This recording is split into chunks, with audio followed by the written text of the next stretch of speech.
नमस्ते स्टूडेंट्स, कैसे हैं आप। आशा करते हैं आप सब लोग कुशल मंगल होंगे। प्यारे स्टूडेंट्स, जैसे आपको पता है कल 6 फरवरी 2026 को आपका skill enhancement and personality development का एक एग्जाम हुआ है। ये जो एग्जाम हुआ है ये वीएससी कोर्स के अंतर्गत आपका अंडर ग्रेजुएट बीए, बीएससी और बीकॉम परीक्षाओं के लिए जरूरी था। 2 क्रेडिट का ये कोर्स था। पेपर कोड आपको पता है इसका 331212 है। प्यारे स्टूडेंट, जो कल ये आपका एग्जाम हुआ है आज हम उसका सॉल्यूशन कराने के लिए यहाँ पे एकत्र हुए हैं। और ये जो एग्जाम था आपको पता है 2 घंटे का था। 35 इसमें क्वेश्चन दिए गए थे, 35 क्वेश्चन को सॉल्व करना था और हर क्वेश्चन के लिए 2 मार्क्स थे, यानी कि 70 मार्क्स का आपका एग्जाम था। इससे पहले आपका 30 मार्क्स का इंटरनल हुआ होगा। पहले स्टूडेंट, इस एग्जाम को करने से पहले आपने एक OMR शीट भी भरी होगी जिसमें आपने अपना नाम के सापेक्ष अपने रोल नंबर और आपका नंबर डाला होगा। तो प्यारे स्टूडेंट, आज हम इसको पेपर का सॉल्यूशन करने के लिए आपके सामने आए हैं। आपका बिना समय लिए हुए मैं आपको इस सॉल्यूशन को देख लेते हैं। जिसने कल आप इस पेपर से आपको काफ़ी अच्छी नॉलेज मिलेगी और जो स्टूडेंट भविष्य में इसको देखेंगे उनको ये पता चलेगा कि पुराना पेपर ये कैसा था। ठीक है, तो आप देख सकते हैं इसमें मैंने सॉल्यूशन किया है। 2025-26 का पेपर है।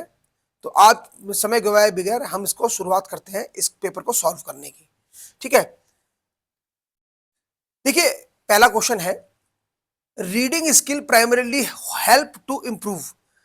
पढ़ने की जो आदत है, पढ़ना यानी कि आपको पता है कि जो रीडिंग स्किल है, पढ़ने का कौशल मुख्य रूप से किस क्षमता को सुधारने में सहायक है।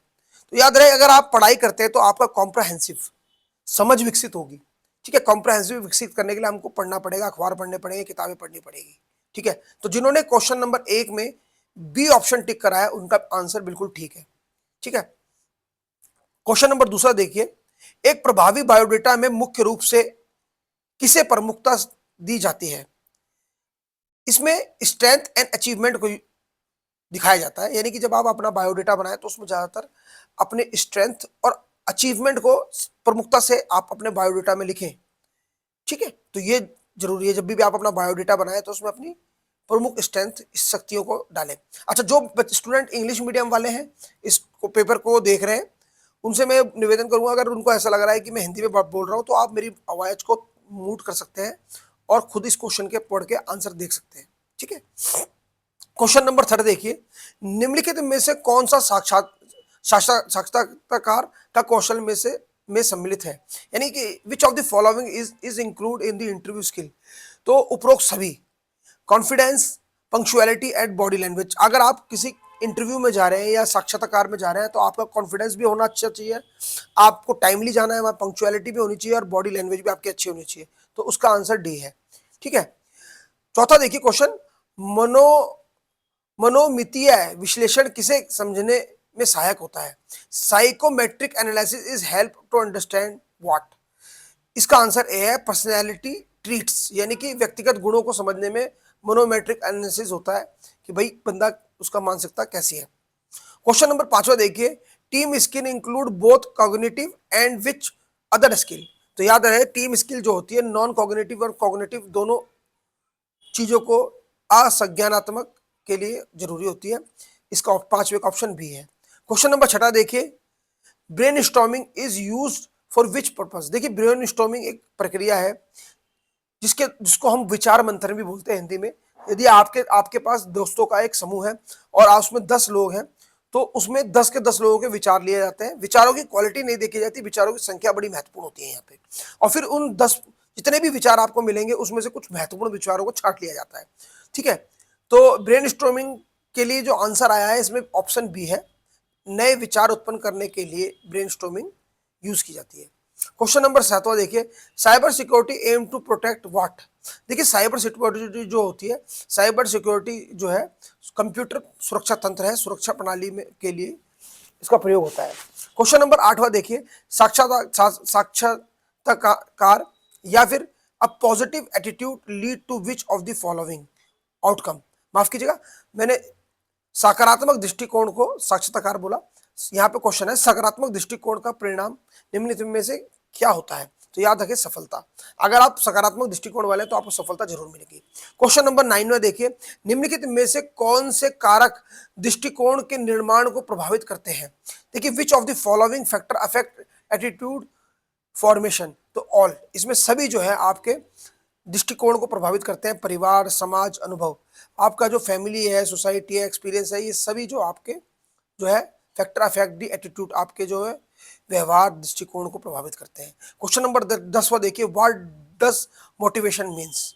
प्रेरणा का क्या अर्थ होता है। तो प्रेरणा का अर्थ होता है एंकरेजिंग टू एक्ट, कार्य करने के लिए प्रोत्साहित करना किसी को। ठीक है, तो ऑप्शन 10वें का है बी। क्वेश्चन नंबर 11 देखिए, external motivation are related to which aspect. देखिए, बाह्य प्रेरणाएं किस पहलू से संबंधित होती है। तो बाह्य प्रेरणाएं सदैव परिवेश या एनवायरनमेंट से प्रेरित होती हैं, जिससे हमको बाहरी बाह्य प्रेरणा मिलती है। जैसे हम जब बाहर जाते हैं तो लोग हमसे किस तरीके से ट्रीट करते हैं, हमसे किस तरीके से लोग बातें करते हैं, कैसे समझने का प्रयास करते हैं, है ना, लोग हमारी बातों को गंभीरता से लेते हैं भी है कि नहीं है। ठीक है, तो याद रहे उसका मतलब यह है। दूसरा है 12वां, Maslow theory of motivation is also known as. देखिए, मैस्लो साहब का जो सिद्धांत है इसको नीड हायरार्की थ्योरी बोला जाता है। ठीक है, मैस्लो साहब ने मानव की आवश्यकता को पदानुक्रमित किया था।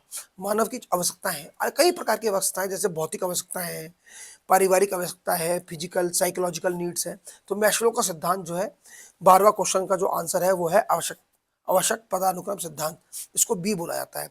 अगर आपने हमारी पुरानी वीडियो देखी भी होगी स्किल एनहांसमेंट की, तो उसमें मैंने स्पष्ट रूप से आपको मैस्लो के सिद्धांत को समझाया भी है।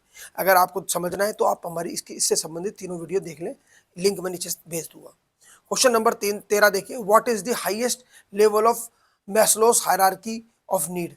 देखिए, मैस्लो की दूसरा मैस्लो में आ गया, दोबारा क्वेश्चन भी मैस्लो में आ गया। तो मैस्लो के आवश्यकता पदानुक्रम में सबसे उच्च स्तर में कौन सा स्तर है। तो याद रहे आत्म साक्षरता, सक्षमता कार्य, सेल्फ एक्चुअलाइजेशन आत्म साक्षात्कार ही सबसे उच्च लेवल है मैस्लो सिद्धांत का। ठीक है, motivation help individual in achieving what.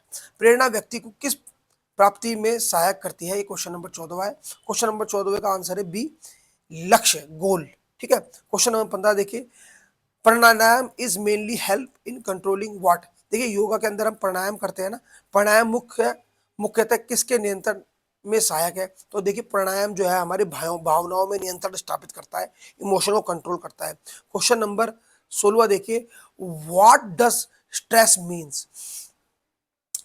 मानसिक या शारीरिक दबाव क्या है या तनाव क्या है। तो इसका मतलब होता है तनाव का जो होता है मानसिक और शारीरिक दबाव होता है, एक तरीके का मानसिक और शारीरिक दबाव, यानी कि ऑप्शन ए ठीक है, इट इज ए मेंटल और फिजिकल प्रेशर। ठीक है, तो इस 16 का आंसर ए है। 17 देखिए, stress affect what of the following. तनाव जो होता है, तनाव निम्नलिखित में से किन पहलुओं को प्रभावित करता है। तो याद रहे, जो तनाव, अगर आपको मानसिक तनाव होगा ना बेटा, तो आपका स्वास्थ्य, व्यक्तित्व और कार्य क्षमता तीनों ही खराब हो जाएगी, आप प्रोडक्टिव नहीं रहेंगे, कार्य क्षमता खराब हो जाएगी। तो इसमें ऑप्शन 17 का है डी, चारों ऑप्शन है। 18वां देखिए, imagination can be develop through which lifestyle. कल्पना शक्ति किस जीवन शैली के माध्यम से विकसित की जाती है। और जीवन में कल्पना शक्ति बहुत जरूरी होती है।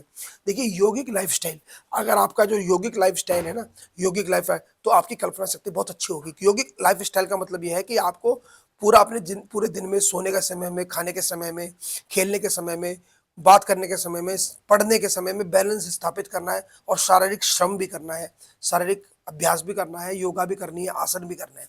ठीक है, क्वेश्चन नंबर 19वां देखिए, stress involve what type of mechanism.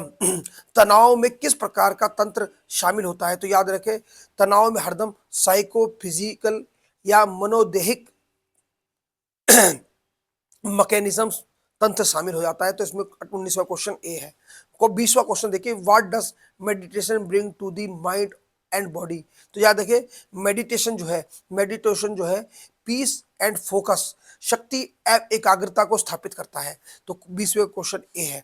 21वां देखिए, the yogic way of life promote what kind of development, तो योगिक वे ऑफ लाइफ है, योगिक जीवन शैली किस प्रकार के विकास को बढ़ावा देती है। तो मैंने अभी बताया था योगा बहुत जरूरी है।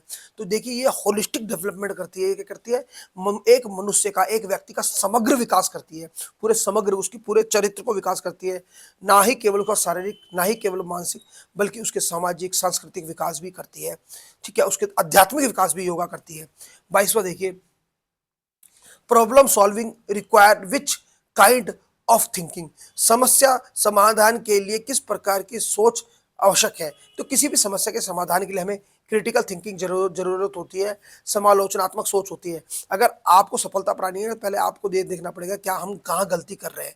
आपको सेल्फ क्रिटिसिज्म होना पड़ेगा, आपको विश्लेषण करना पड़ेगा कि कहीं हमसे कोई गलती तो नहीं हो रही। और जब आप एक बार अपनी गलती को रिकॉग्नाइज कर दोगे बेटा, तो अगर जब हम ये जान लेते हैं कहाँ गलती हो रही है, तो इंसान वहीं से सफलता स्थापित करता है, क्योंकि वो अपनी गलतियों में पर्दा नहीं डालता, वो अपनी गलतियों को सुधार करने का प्रयास करते हैं। और जब आप अपनी गलतियों को सुधार लेते हो ना, तब से आप महानता की तरफ बढ़ना शुरू हो जाते हो। ठीक है, क्वेश्चन नंबर 23वां देखिए, decision making skill help in what, निर्णय लेने का कौशल किसमें सहायक होता है। तो याद रहे, निर्णय लेने का कौशल जो है, थिंकिंग राइट एक्शन, सही निर्णय लेने में सहायक है। तो यहाँ पे 23वां क्वेश्चन ए है। मैं चारों क्वेश्चन नहीं बोल रहा क्योंकि समय कम लगे, इसलिए मैं आपको जल्दी जल्दी इस क्वेश्चन को समझाना चाहता हूँ। ठीक है, क्वेश्चन नंबर 24 देखिए, character building is essential for what, moral development, fashion, luxury and non. देखिए चरित्र निर्माण किसके लिए आवश्यक होता है। जो चरित्र निर्माण होता है वो नैतिक विकास के लिए बहुत जरूरी होता है। 24वें का आंसर ए है। तो 25 का क्वेश्चन देखिए, time management help individual in achieving what, समय प्रबंधन व्यक्ति को किस प्राप्ति में सहायता करता है। तो समय प्रबंधन जो है हमको हमारे लक्ष्यों को प्राप्त करने में सहायक होता है। इसका ऑप्शन ए सही रहेगा। 26वां देखिए, what do good manner reflect, शिष्टाचार किस प्रतिबिंब होते हैं। जो शिष्टाचार होता है वो संस्कृति और व्यक्तित्व, यानी कि कल्चर और पर्सनैलिटी का प्रतिबिंब होते हैं। आपके शिष्टाचार जो होते हैं ना, वो आपकी संस्कृति को भी बताते हैं और आपके शिष्टाचार को बताते हैं कि आप कितनी उत्कृष्ट संस्कृति से आते हैं। तो पैरा स्टूडेंट्स अपनी संस्कृति को उच्च रखें, शिष्टाचार में रहें, और ताकि लोग आपकी भी बड़ाई करें, आपके माँ बाप की भी बड़ाई करें। ठीक है स्टूडेंट्स, क्वेश्चन नंबर 27वां देखिए, leadership quality include which of the following, नेतृत्व गुणों में निम्नलिखित में से कौन से शामिल हैं। तो देखिए नेतृत्व गुणों में सबसे पहले चारों चीजें शामिल होती है, एपैथी, विजन, डिसीजन मेकिंग, यानी कि सहानुभूति। एक अच्छा नेता जो होता है उसको लोगों से सहानुभूति होनी चाहिए। अच्छे नेता का दृष्टिकोण व्यापक होना चाहिए, भविष्य वाला होना चाहिए। और तीसरा, उसके निर्णय लेने की क्षमता भी बहुत अच्छी होनी चाहिए। तो 27वें का ऑप्शन डी है। ठीक है, क्वेश्चन नंबर 28वां देखिए, conflict and stress management encourage what, विवाद और तनाव प्रबंधन क्या सुनिश्चित करता है। देखिए विवाद और तनाव प्रबंधन जो है सामंजस्य, हार्मनी स्थापित करता है, ताकि हार्मनी जब हो जाती है समाज में, आपके दोस्तों में, तो आपको तनाव नहीं होता और ना किसी तरह का विवाद होता है। आप चीजों को बात करके समझा लेते हैं, सुलटा लेते हैं। क्वेश्चन नंबर 29 देखिए, व्हाट डज हाइजीन मीन, है ना। हाइजीन माने होता है हाइजीन का क्या मतलब है। तो स्वच्छता का क्या मतलब होता है। तो देखिए स्वच्छता का जो मतलब होता है वो होता है अपने आप को साफ सफाई रखना। ठीक है, क्वेश्चन नंबर 33वां देखिए। अब इसमें क्वेश्चन नंबर 30 गायब हो गया, चलो कोई बात नहीं, माफी चाहते हैं उसके लिए, वो मैं आपको बता दूंगा। क्वेश्चन नंबर 33वां देखिए, hygiene help to prevent what. देखिए जो हाइजीन होती है वो क्या प्रिवेंट करती है, वो एक तरीके के डिजीज को प्रिवेंट करती है। स्वच्छता जो है रोगों को रोकती है। स्वच्छता, हमको अपने आप को स्वच्छ रखना चाहिए, वो रोगों को रोकती है। 34वां देखिए, nutrition and hygiene together promote what. देखिए पोषण और स्वच्छता मिलकर किसे बढ़ावा देते हैं। तो देखिए पोषण और स्वच्छता मिलकर जो है स्वास्थ्य और दीर्घ आयु को प्रभावित करते हैं। दीर्घ आयु माने लॉन्ग लिव्ड। अगर आप स्वच्छ हैं, साफ है, अगर आपको अच्छा पोषण मिल रहा है, तो आपकी आयु लंबी होगी। ठीक है, what is the key to healthy living. दो हेल्थी लिविंग की जो आखिरी स्टूडेंट क्वेश्चन है प्यारे स्टूडेंट्स, अगर आपने हमारे चैनल को लाइक सब्सक्राइब नहीं किया है तो प्लीज़ हमारे चैनल को लाइक सब्सक्राइब कर दीजिए।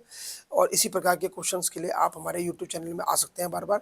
ठीक है, हम किसी प्रकार की हमको आर्थिक सहायता नहीं मिलती, आप लोग हमारे चैनल को लाइक सब्सक्राइब करके उसको सपोर्ट कर सकते हैं। ठीक है, तो आखिरी क्वेश्चन है, स्वस्थ जीवन की कुंजी क्या है। तो देखिए स्वस्थ जीवन की कुंजी होती है आहार, व्यायाम, और विश्राम में संतुलन स्थापित करना पड़ेगा आपको। आपको एक balance diet, exercise and rest करना पड़ेगा। तो आज की वीडियो के लिए केवल इतना ही।